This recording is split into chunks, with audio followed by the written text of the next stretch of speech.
When was the last time you were crying during some film and you couldn't really explain why this scene moved you so much? Or maybe you felt a spike of some jealousy when something you want was happening for other people and you started to feel guilty and maybe a little bit petty? Most people just call it, being emotional and move on from it. But I will show you how these reactions are actually the fastest and the most effective map to your subconscious mind, faster than any journaling prompt that you could ever use. If you're a person who's tired of having gratitude lists and doing shadow work and journaling prompts until your hands are cramped just to manifest faster and you're tired, then this video is for you. I've coached dozens of other people having exact this problem, and also from my own nervous system work and my spiritual path and a small fortune that I spent learning it on coaches and programs. Here is something that I wish people told me sooner, is that you don't have to dig into your subconscious to find out what your limiting beliefs are, because your body has been handing it to you on a silver platter the whole time. And there is a much direct way than writing, using journaling prompts, and so on. It is not your mind, it is your body, because the body speaks the unconscious. So let me show you what I mean. If you journaled just like me and felt some temporary relief, only to find yourself still not really understanding what's in your subconscious and growing a sense that you are doing it wrong, then I want you to hear this, that this is not a you problem. Journaling is an okay method for us to get some insight, but most of all, for most of us, it gives us something to do, something to chase, something to occupy ourselves with.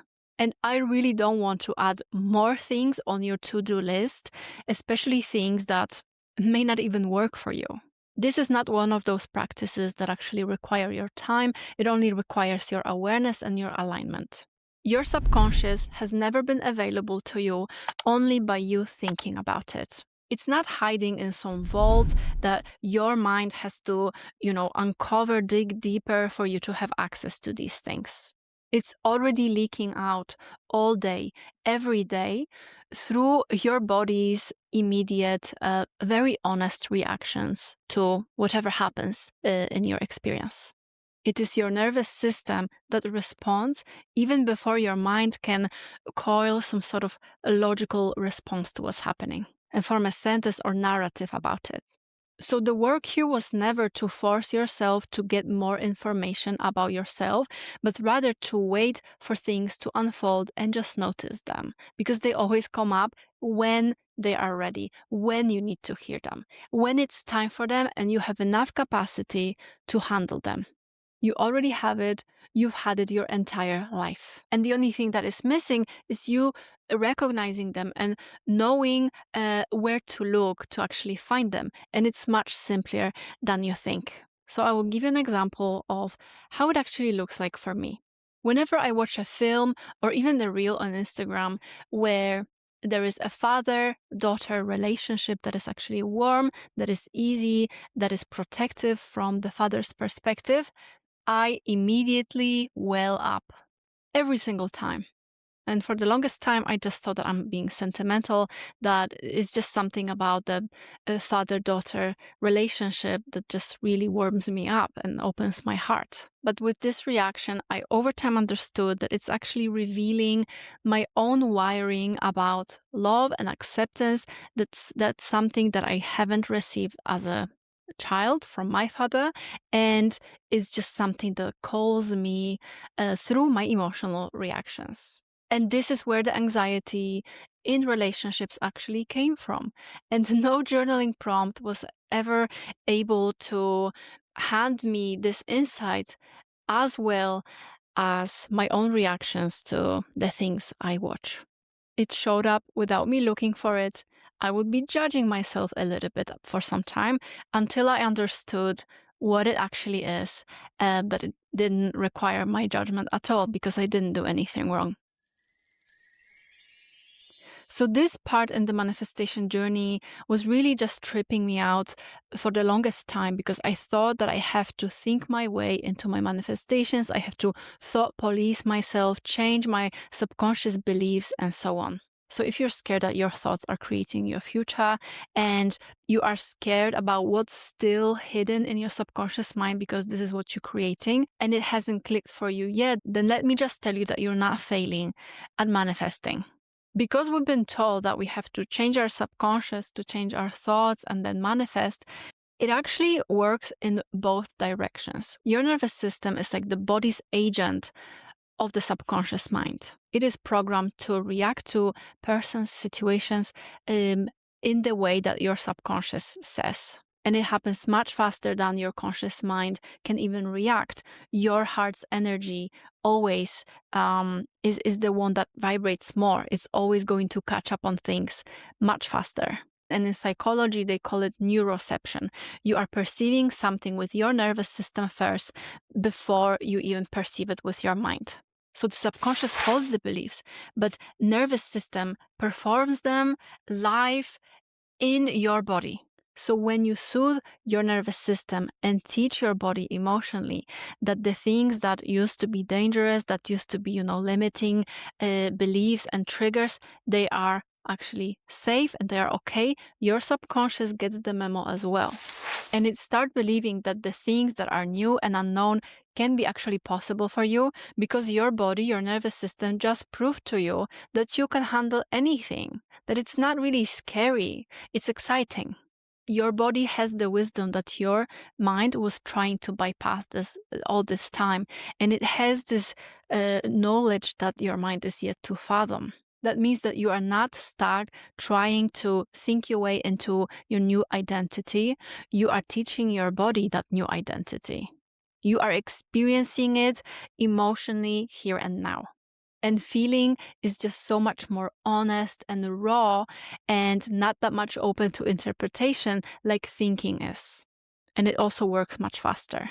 So it's mostly because your subconscious doesn't really care about the content of your experience, but it does care about how you feel about that content.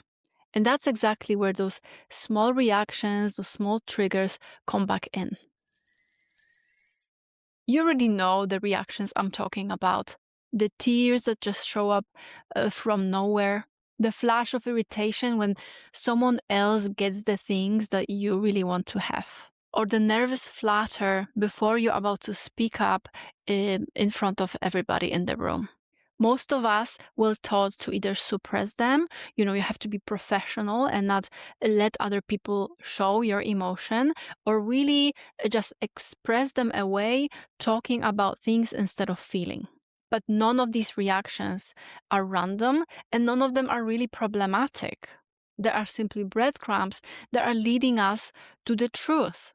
A flash of jealousy, for example, when somebody else wins something that you wanted maybe, isn't really a character flaw. It's more like a belief that there is scarcity, that if these people achieve that, then maybe there is not enough for you.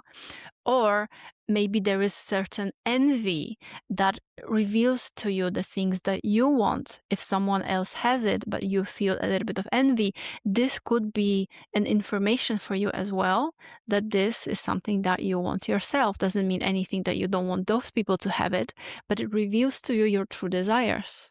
And if you're nervous before speaking in front of other people, it doesn't mean that you are not confident. It may just mean that when you were younger, when you were speaking up, someone would criticize you for it. So you learned to suppress it. You learned to inhibit yourself in these behaviors. And the reaction is never really the limiting belief. It's more like a trail, the breadcrumb that will lead you to that limiting belief. So here is the takeaway from this video that I would like you to carry with yourself next time you're feeling something. And it doesn't require any extra effort from your part and no extra time. So next time you're feeling something that triggers you, like a flicker of envy, a tear, or like a wave of nerves, just pause for a few seconds and try to locate what you're feeling in your body. What sort of sensation and where in your body is it? That is it. No fixing, no journaling, no judgment. These are just bodily sensations, and they don't harm you. They don't mean anything about you. They're just sensations that need to be felt, the energy that needs to be burnt. Just noticing and allowing it is the whole practice. And that's how simple it is. The vulnerabilities can stay hidden for a long time. They are very sneaky, but they are not as smart as they think.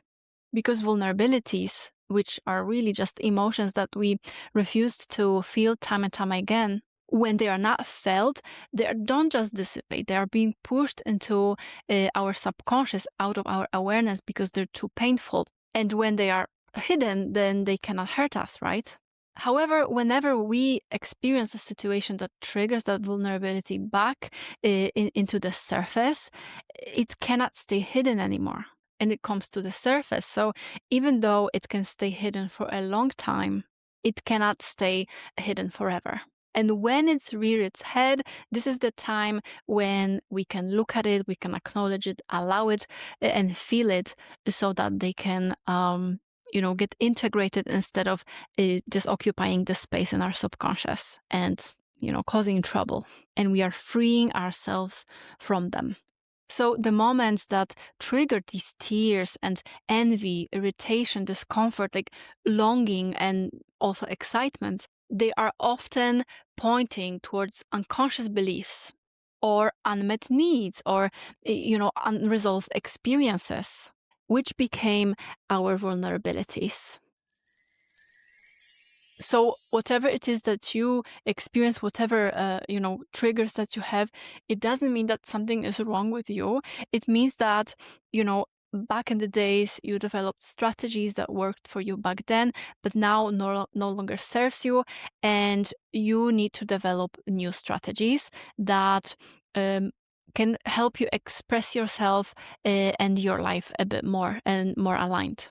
So, for example, as a child, by doing something or saying something, maybe people were criticizing you or laughing at you, and it didn't feel good. So, the strategy that was developed was supposed to protect you from not feeling this way ever again. So, it was by no means a conscious decision. It was just something to protect you from these very overwhelming emotions. Your nervous system just quietly filed it away as I don't want to experience this anymore. And don't do that again. It's not safe. And that protection is exactly what evolved into a limiting belief, conditioning that you now design your life around, so that you wouldn't have to feel the sting again. Because as a parent was to a child, so the mind is to the body right now. Whatever it is that we were told as children is what we are telling ourselves right now as adults. Someone told us something negative about ourselves, and sadly we believed it. The bad stuff is easier to believe. You ever notice that? So we need to, update these strategies that serves us better in the current stage of our lives. So if I could leave you with just this one thing, is that you don't need another journaling prompts. You don't need to dig into your subconscious to find out your limiting beliefs. These things are not hidden far away. It's literally showing up in your tears, in your jealousy, in any reaction that you display during the day. And all you have to do is just to listen. This exact skill, which is learning to read your body and work with it and not against it, is what we build together inside of my course, Nervous System Expansion for Manifestation. It doesn't add more techniques to your toolbox or things that you have to do. It's just a simple way to release emotions that are still trapped in your body, that are blocking your manifestations, but also to help you learn more about your body's cues and build this body awareness, so that you know when something undesirable is happening, and so that you can correct your perception. So if this sounds interesting to you, the link will be in the description of this video. And if what came up today was less like, oh, it's interesting, but more like, oh, I know what limiting belief and story we are talking about here, then you can watch this video next, where I show you how you can drop your past without a single hour of revision.